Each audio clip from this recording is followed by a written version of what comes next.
ভাই কালকে দুপুরে বাজার করেন না, বাজার করার দরকার নেই। আমি টিউশনের বেতন পাইছি তো আজকে, দুইটা টিউশনের একসাথে বেতন দিছে। কালকে দুপুরে আমি সবাই খাওয়াবো ভালো মন্দ, পোস্ত পোলাও রোস্ট জর্দা পায়েস সব থাকবো।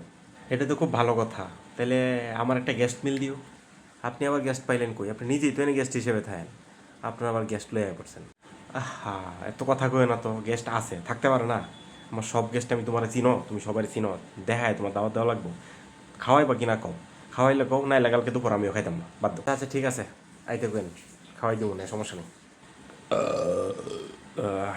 বড় ভাই, গোস্ত বললাম খাওয়াইলাম দুপুর বেলা, আর আপনি ঢেকুর দিতেছেন চাই রাত লম্বা রাইতের বেলা, ঘটনা কি?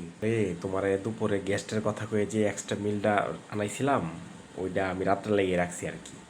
দুপুরে তো খাই লাগবে সবাই, এর লাগে একটা রাত রাইখা দিছি, রাইতে খাইলাম আর কি এটা। না আপনারা কিছু কো, আমি বাদ দিয়ে দিছি ভাই, আপনার কয়ে আমি মুখটা নষ্ট করতাম না।